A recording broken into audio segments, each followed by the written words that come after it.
So Brett, dominant victory tonight. Were you happy with your performance? You kind of looking for the finish there in the third round, didn't quite get it. Yeah, I was. Yeah, I said at the start, really. You know, I wanted to go in there and get that 50k bonus money. But as a fighter, when you walk in there, you're so confident going in there. But once you step that octagon across, you just think, it's not going to be one of them shifts. Unfortunately, you're just going to have to get the job done. And it was one of them shifts. Although I did see the arm triangle, it was a bit sweaty, and I could hear his breathing going slowly and slowly, but I wasn't tight enough.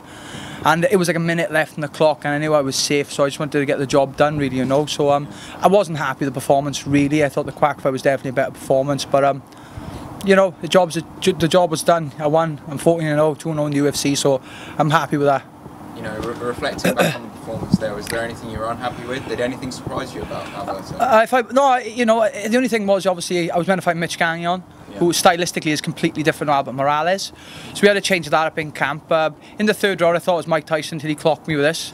That's when woke me up. I turned back into that wrestler, and no, it was good. I enjoy a good fight like that. You had Chris Reese screaming in the corner, "Stop brawling!" So I went back to what I know.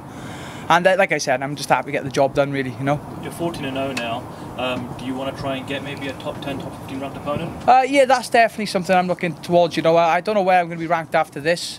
I won't mind someone like a couple of spaces above me and then go into that. Yeah, definitely, you know. I'm not in a rush. I'm still young. I still got a lot of things to work on, definitely. But I'm happy, really happy, you know, with the progress I'm doing now. I'm training very hard. People don't realise it's been a 28-week camp. I trained for London, it didn't happen, didn't take time off, went straight back into camp. This is my 28th week in camp. And like I said, I'm quite broken at the minute, so it's nice to get some time off this and hoping to be back December. We've obviously seen, you know, the passionate support of your fans here within the UK, but would you like to get the experience of perhaps fighting on a big card in Vegas or New York or somewhere international? Well, that's definitely what I had planned next for December, really, you know. I knew there's some good fights out there. You know, Vegas is definitely the fight capital of the world. That's something I look towards. I wouldn't mind getting a fight in MSG. You know, one of my boxing idols, Joe Calzaghe, finished his career against Roy Jones Jr. That's something I could look to do in the future, you know. There's no major names that come out to me, you know what I mean? Like I said, I'm the guy that works quietly, that people don't hear about until there's a loud bang. I was hoping that loud bang was going to be tonight. Unfortunately, it wasn't. So, on to the next one now. When you look at the rest of the bantamweight division now, is there anyone you see yourself matching up well against? Yeah, anybody else in the top 20, really, you know. I see good fights, even the top 10, you know. I like there's a list of good fighters there, and there's a couple of good guys who've been put in, so I'm looking at anybody outside the top 15 at the minute, definitely, you know.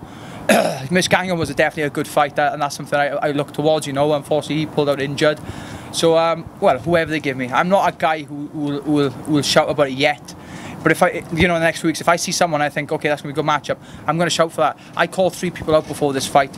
They all responded, but nobody put pen to paper. Mitch Gagnon called me out, and within 3 hours I signed that piece of paper, we were on, you know what I mean? I call in these guys, not because I dislike them, or I think they're bums, or I don't like them. I want to fight these guys. I think they're good fights. When Albert Morales signed that paper, my eyes just wide. I thought, that's a fight, that's a scrap. That's someone who's going to come here on 2 weeks' notice and take me on. And that's the fights I wanted. And you know, although my coaches, my cornermen don't like that sort of style of fight in the third round brawling, but it kind of woke me up, and you know, I felt that passion in there. And in front of that crowd was just absolutely unreal. You know, back in your Titan days, the weight cut, I guess, wasn't always like a dead cert. But you look very healthy yesterday. You look very strong tonight. You know, how's that going now for you? Your nutrition and your diet and stuff. I haven't changed much, if I'm honest. Just been more strict. If I'm, you know, I haven't got the luxury of having high-level performance nutritionists in my camp, and something I sat down with my coach, Chris, and some of the guys there. Most of my teammates do a lot of research on it, so we were just talking, and we found my way of doing it. Like, my way won't suit other fighters, and that was where I was going wrong. I was looking at other fighters trying to copy their way, and it wasn't suiting. And like I said yesterday, I felt really good in the scales. I didn't feel too bad, and like you said, I feel like as if I've got it under control. I'm not going to say, yeah, I've smashed it, it's going to be like every time, because you never know, there's different circumstances, but I definitely felt brilliant. You know, I woke up at like 3 o'clock in the morning on like Saturday morning. I was like, I'm on weight, I'm ready to go. So and it's just brilliant when you make weight. So like I like back in Titan days, and well, I lost my world title in Titan, I lost my world title in cage was because my weight issues. To get that under control, and I feel like I've justified them days, and I'm happy now. On that note, the UFC have now got this Performance Institute in Vegas, and fighters are able to use it for free. They'll provide you with breakfast and lunch, so you just sort yourself out with dinner and boarding. Is that something that you think you'd like to take up? I've actually been there. I've actually been out there and had a look at it all, and it's a fantastic facility. You know, if we get a Vegas fight, we were planning on going out there a week or two earlier and using that facility. Definitely, why wouldn't we? You know, it's one of the. Well, I went there, I was absolutely speechless. You know, and there's all different things like there's like an altitude chamber there, and there's all these different things, and it's an amazing little venue. And if we get that fight in Vegas, definitely I'll be out there a little bit earlier to train in that camp, and I'll take some of my team out there with me, and we'll get some good preparation there. Do you think maybe there's an unwillingness for guys to get in the octagon, which obviously, you know, your first fight was very impressive, you know, takedowns landed, you know, Mitch has pulled out. How do you feel about that? Yeah, I was a bit gutted about the Mitch fight, obviously. You know, it was a fight that I was looking forward to, and I prepped really well for that fight. That's why I was about the 50k thing, that when we fought Morales, it was a bit of a change in opponents. You watch the two fighters, they're not the same fighters, and I'm not a guy who's going to say no. I wanted to be on this card, and there was no way I wasn't going to be on this card. I would have gone in there on my own and shadow box for 15 minutes if I had to, just to get paid, you know. But if that Scottish crowd as well was fantastic, and well, I hope they go on in the future, because I'm definitely putting my name down for the next one. Also, Brett, do you feel like we're a little bit closer to a UFC in Wales? Oh, definitely. Like I said before, I think it was Danny Henry, I think it is. Before Danny Henry signed, I think it was like 3 Scottish representatives.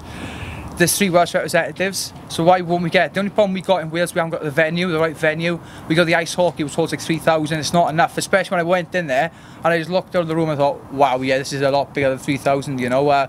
If we had the right venue, you know, like Cardiff City Stadium or Swansea Football Stadium would have been ideal. No roof, so they obviously can't do it there, but I'd love to get a Welsh card and get some of these Scottish fighters done this time, you know. And how did you enjoy the crowd as well? They seem to be quite into your performance. I was absolutely speechless.